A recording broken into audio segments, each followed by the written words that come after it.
肖战《射雕》上映第4天，《射雕》票房过5亿，而排名第1的这哪吒已经过20亿。沙哥之前也说过啊，春节档这几天票房差距肯定会很大。《射雕》今日的排片只有6点几，而票房更可怜，只有3点几。为什么《射雕》的票房和排片占比差这么多？还不是《射雕》的场次全部是边边角角，全部是小厅，产出的票房当然少得可怜。而排名第1的哪吒，排片占比38%，票房占比却高达58%，可见全部是大厅和黄金时段的场次，让票房占比加成到如此巨大，吸干了春节档单日1半以上的票房。影片上映靠的就是口碑，《射雕》在预售阶段的排片呢，已经预示着《射雕》提前被排挤出局。沙哥预计的3部影片瓜分春节档票房，封神最终呢也在口碑上被对手攻破，剩下2部呢，猫眼负责发行的哪吒和唐探。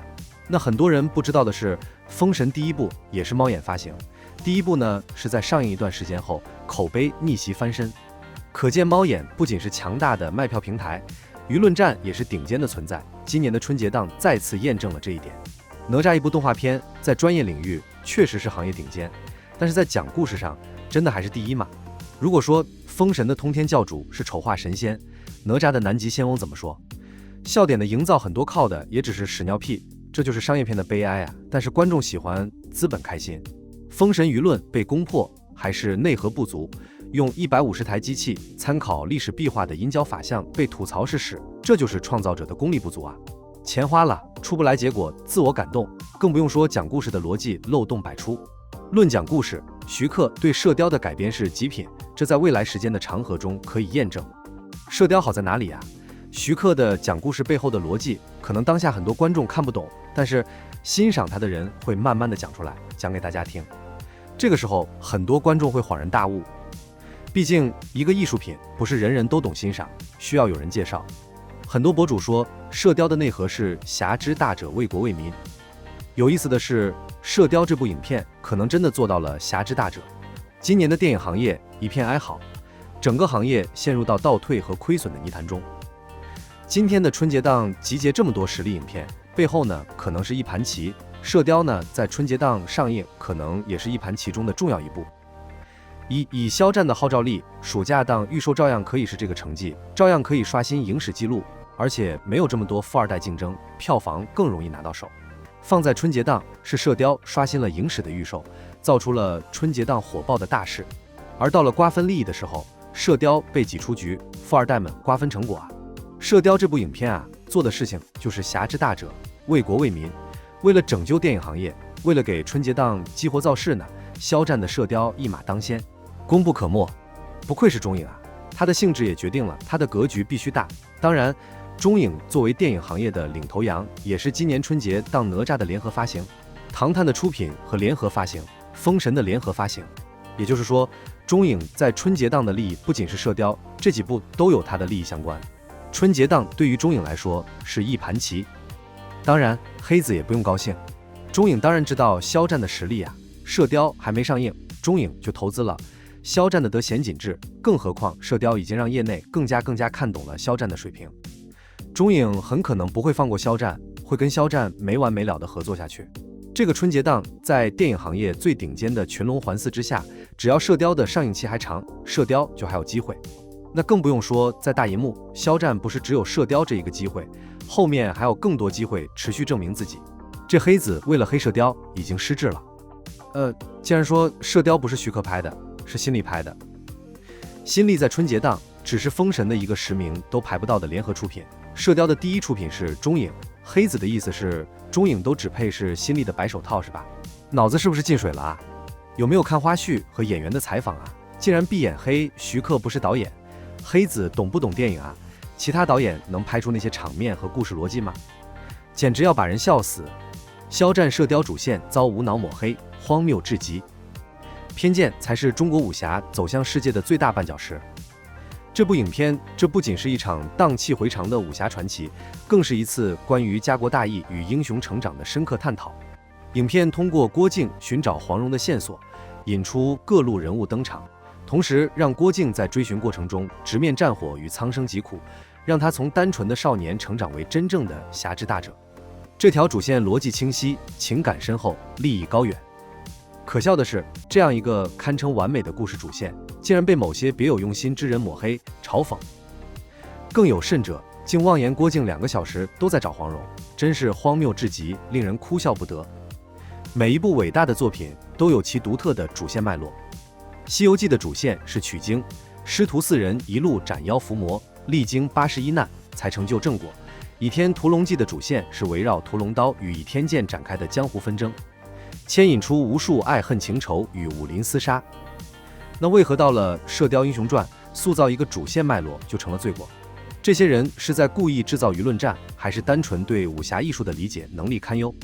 郭靖的成长线至关重要，他并非一纸空谈的大侠，而是在经历苦痛与抉择后，最终找到人生方向，走向侠之大者、为国为民的终极境界啊！这才是真正的英雄成长，而非空喊口号的符号化人物啊！试问，若只是凭母亲的一句叮嘱，郭靖就能毅然决然地离开养育他的草原，对铁木真发起抗争，甘愿放弃金刀驸马的荣耀，那才是真正的脱离现实，毫无逻辑。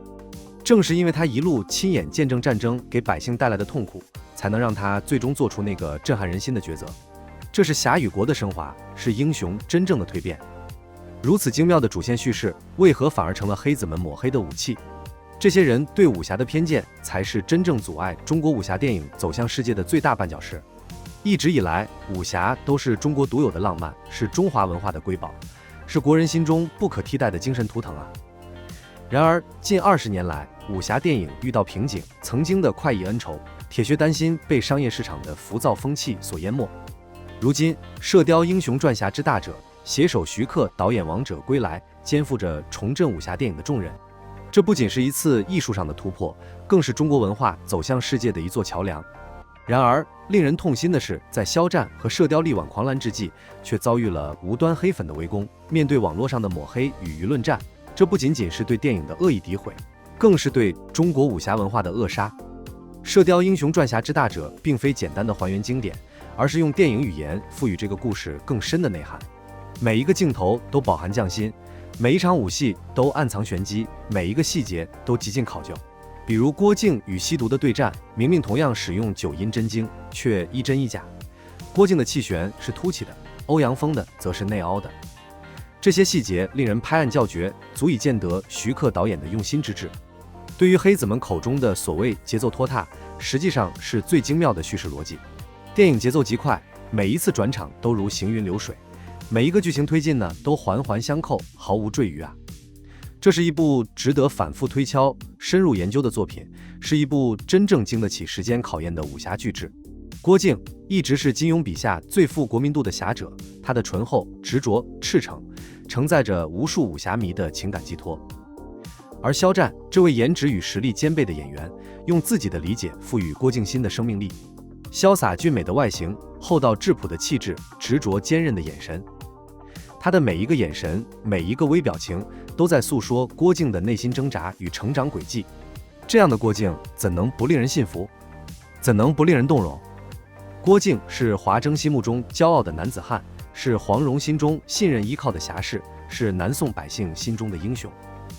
肖战的演绎呢，赋予了这个角色更多的情感厚度，让郭靖的成长之路更加真实可信。《射雕英雄传》是一部鸿篇巨制，人物成长、情节发展绵长，要拍成几十集的电视剧。而这肖战主演的电影《射雕英雄传之侠之大者》虽是原著结尾的全新演绎，但想在有限的2个多小时里完整诠释人物故事，真的要浓缩语言。而观众们在这场视听盛宴中，若想更深层的理解它的美与震撼，真的要有细致的背景了解和一双发现的眼睛。不得不说，这部电影不仅是一部视觉盛宴，更是一部值得探究、深思的精心之作，有着极高的精神利益，有着人性的诸多剖析，值得反复欣赏品味。在感官过瘾之外，还有更多意想不到的精彩。《射雕英雄传侠之大者》不仅仅是一部电影，它是中国武侠电影的荣光，是文化复兴的旗帜，更是每一个热血华人的骄傲。面对无端的质疑、偏见的阻碍，这部电影终将以实力回应一切。偏见从来无法摧毁真正的经典，中国武侠的复兴也绝不会被流言所阻挡。大年初一，影院见证，让我们共同守护这份中国独有的浪漫，让真正的侠义精神在这个时代重燃。